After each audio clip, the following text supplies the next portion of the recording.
دوستان خوبم سلام، شبتون بخیر. به یک شب دیگه و یک قصه دیگه از کانال خوابگرد خوش اومدین.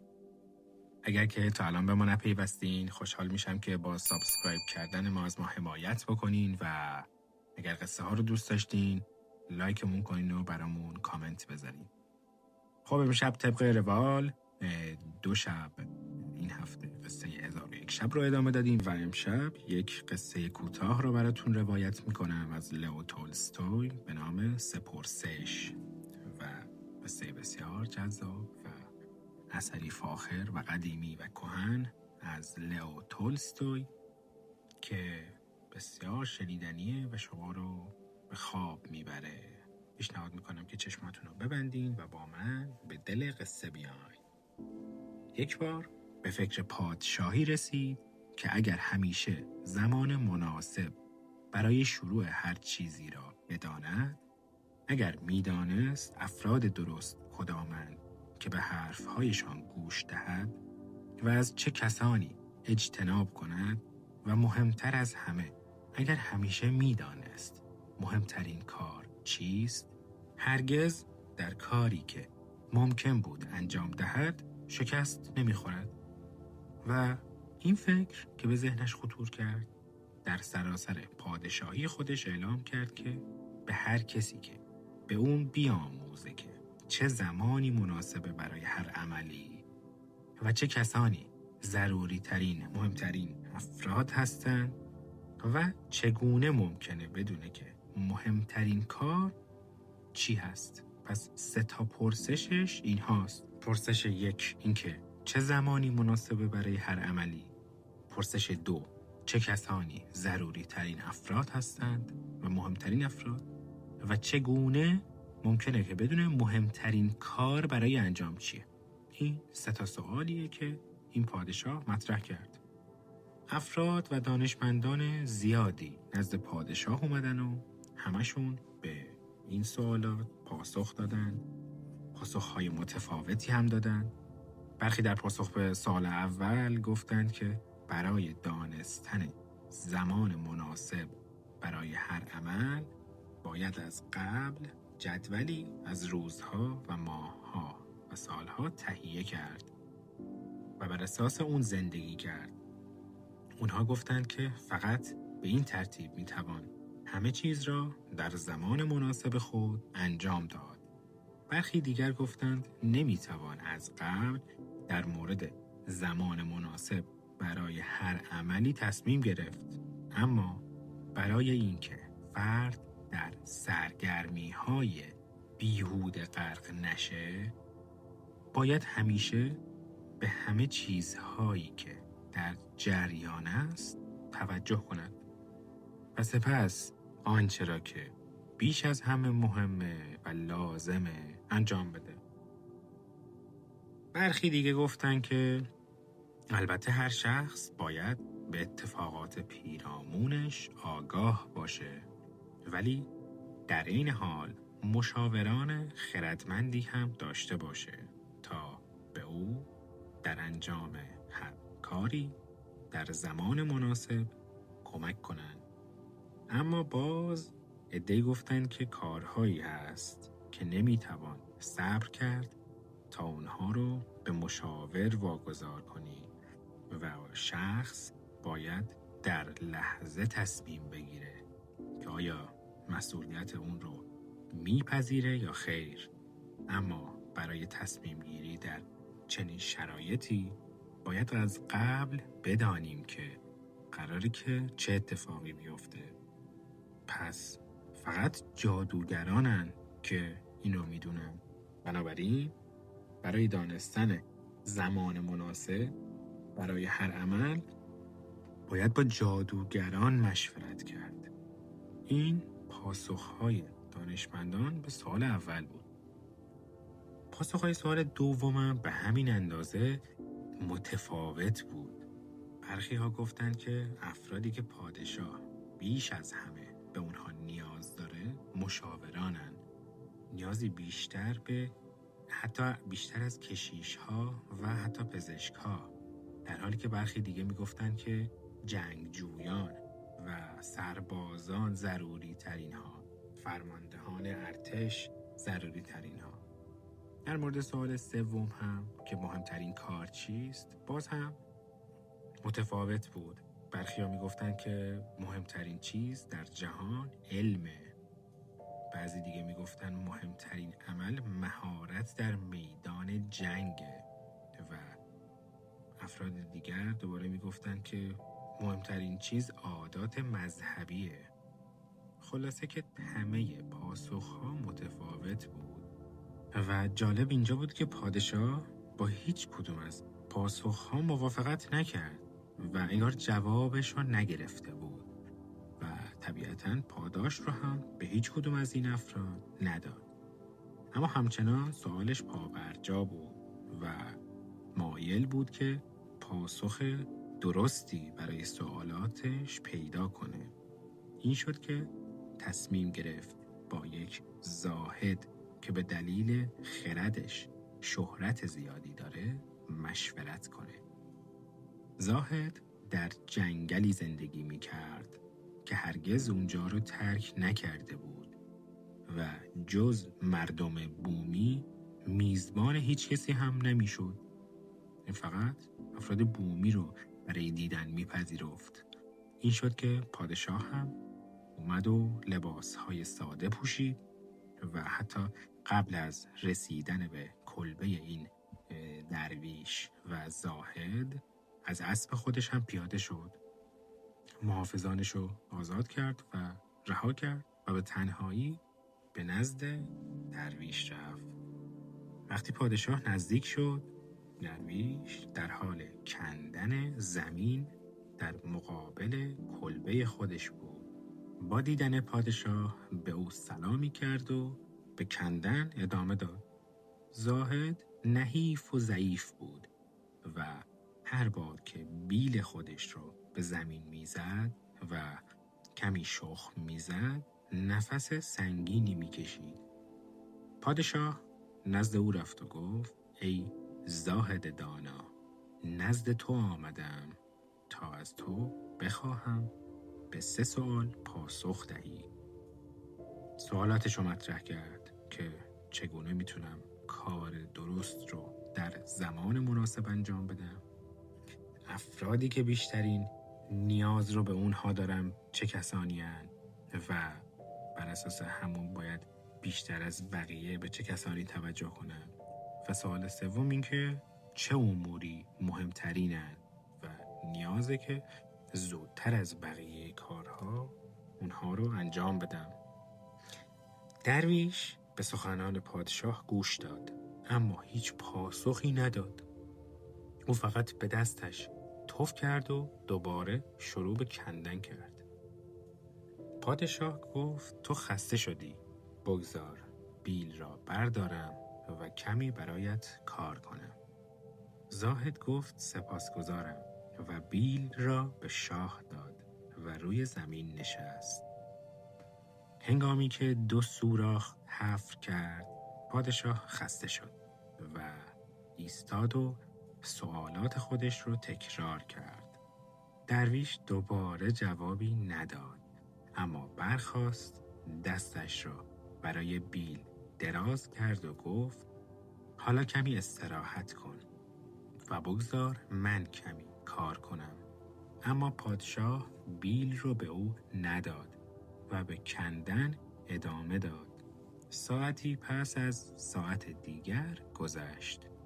خورشید در پشت درختان شروع به غروب کردن کرد و پادشاه ما بالاخره بیل رو به زمین گذاشت و گفت: ای مرد، ای زاهد، من برای پاسخ به سوالاتم نزد تو اومدم. مرد خردمند، اگر نمیتوانی به من چیزی بدی و چیزی بگی، به من بگو که به خونم برگردم. درویش گفت: اینجا یکی در حال دویدن است، بیا ببینیم چه کسیه. پادشاه برگشت و مردی با ریش‌های بلند دید که با سرعت از جنگل بیرون میاد. مرد دستانش رو روی شکمش فشار داده بود و همینطوری خون از زیر دستانش جاری بود. وقتی به پادشاه رسید بیرمق بر روی زمین افتاد و ناله های ضعیفی میکرد. پادشاه و درویش لباس مرد رو باز کردند. زخم بزرگی در شکمش بود. پادشاه اون رو به بهترین نحوی که میتونست شستشو کرد با دستمال خودش و با حوله‌ای که درویش داشت پانسمانش کرد. اما جریان خون متوقف نمیشد و پادشاه بارها و بارها باند آغشته به خون رو بر می داشت و زخم رو دوباره می شست و دوباره پانسمان می کرد. وقتی خون از جریان افتاد مرد زنده شد و کمی حالش جا اومد. چیزی برای نوشیدن خواست. پادشاه آب براش آورد و بهش تعارف کرد. در همین حال خورشید غروب کرده بود و هوا خنک شده بود. سپس پادشاه به کمک زاهد مجروح رو به داخل کلبه زاهد بردند و روی تخت خوابوندند. مرد که روی تخت دراز کشید چشمانش رو بست و ساکت موند. اما پادشاه از راه رفتن و کاری که انجام داده بود به قدری خسته بود که روی لبه تخت خم شد و توی همون حالت به خواب رفت. چنان آرام که تمام شب کوتاه تابستان رو خوابید. صبح که از خواب بیدار شد زمان زیادی گذشته بود تا بخواد به یاد بیاره که کجاست، کیه اصلا، یا این مرد ریشوی عجیبی که روی تخت دراز کشیده کیه و چه نسبتی باهاش داره. مرد با چشمانی درخشان به پادشاه خیره شده بود. وقتی دید که پادشاه بیداره به اون نگاه کرد و با صدای ضعیف گفت من رو ببخش. پادشاه گفت من شما رو نمیشناسم و چیزی برای بخشش وجود نداره. مرد زخمی گفت تو من را نمیشناسی اما من تو را میشناسم. من آن دشمن قسم خورده تو هستم که قرار بود از تو انتقام بگیره، زیرا تو برادر من رو اعدام کردی و اموال من رو مصادره کردی. میدونستم که برای دیدن این زاهد تنها اومدی و تصمیم گرفتم توی راه برگشتت تو رو بکشم. اما روز گذشت و تو بر نگشتی. پس منم از اون کمینی که توش بودم بیرون اومدم که پیدات بکنم و به محافظت رسیدم. محافظ تو من رو شناخت و اون بود که من رو زخمی کرد. من از دست اونها فرار کردم اما اگر زخمم رو تو پانسمان نمی کردی می مردم. تا حد مرگ خون ریزی می کردم و جان می دادم. من آرزو داشتم تو رو بکشم ولی تو زندگی منو نجات دادی. حالا اگر زنده بمونم و جان سالم به در ببرم، اولا که میخوام که شما من رو ببخشی و بعد به عنوان وفادارترین غلامت حاضرم بهت خدمت کنم و به پسرانم هم میگم که چنین کنند، یعنی همین کارو بکنند. من رو ببخش. پادشاه از اینکه به این راحتی با دشمن خودش صلح کرده بود و اون رو برای دوستی به دست آورده بود بسیار خوشحال بود و نه تنها اون رو بخشید بلکه گفت که خدمتکارانش و پزشکش بیان و رسیدگی کنن به این مرد زخمی و قول داد که اموالش رو هم بهش برگردونه. پادشاه مرد زخمی و مرد در واقع با ریش‌های بلند رو اینجا ترک میکنه و به ایوان میره. ایوان پادشاه هنوز توی خونه زاهد هست. به ایوان میره به دنبال درویش و زاهد. نگاه میکنه قبل از رفتن که من یک بار دیگه کاش این سوالاتم رو از این زاهد بپرسم. میگرده و زاهد رو پیدا نمیکنه. بیرون از خونه زاهد روی زانوهاش نشسته در کرت‌هایی که روز قبل کنده شده بوده. کرت قسمت‌های از زمین زراعی که میکنن، شخم میزنن و توی اونجا در واقع کشت انجام میدن. در کرت‌هایی که روز قبل کنده بود بذر میکاشت. پادشاه به اون نزدیک شد و گفت برای آخرین بار از تو میخواهم که به سوالات من پاسخ بدهی ای خردمند. زاهد که هنوز روی پاهاش خمیده بود و به پادشاه که جلوش ایستاده بود نگاه میکرد گفت قبلاً به شما پاسخ داده شده است. پادشاه پرسید چگونه پاسخ دادید؟ منظورتون چیه؟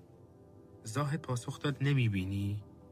اگر دیروز بر ضعف من ترحم نمی کردی و این کردها رو برای من حفر نمی کردی و بلکه به راه خودت ادامه می دادی و می رفتی، اون مرد به تو حمله می کرد و تو از اینکه نزد من نمی ماندی پشیمون می شدی، ولی خب اینجوری جونتو از دست داده بودی. بنابراین مهمترین زمانی بود که کردها رو حفر می کردی و مهمترین فرد اون لحظت من بودم و خیر رسوندن به من مهمترین کاری بود که اون لحظه باید انجام میدادی. بعد وقتی که اون مرد ریشو، مرد زخمی نزد ما اومد، مهمترین زمانی بود که شما به اون رسیدگی کردی. چرا که اگر زخمهای اون رو نبسته بودی بدون اینکه با شما صلح کنه میمرد. بنابراین او مهمترین فردی بود که اون لحظه شما باید بهش توجه میکردین و کاری که برای او انجام دادین مهمترین کاری بود که اون لحظه باید انجام میدادین. پس به یاد داشته باش ای حاکم و ای پادشاه، فقط یک زمان مهم است. اکنون، حال مهمترین زمان است، زیرا تنها زمانی است که ما قدرت داریم.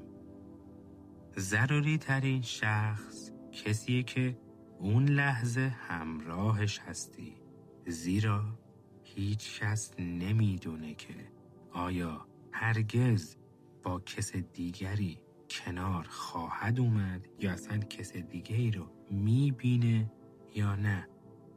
پس مهمترین زمان اکنون، مهمترین شخص کسی که همراهش هستی و مهمترین کار اینه که به اون شخص نیکی کنی، زیرا انسان تنها به همین منظور به این دنیا فرستاده شده.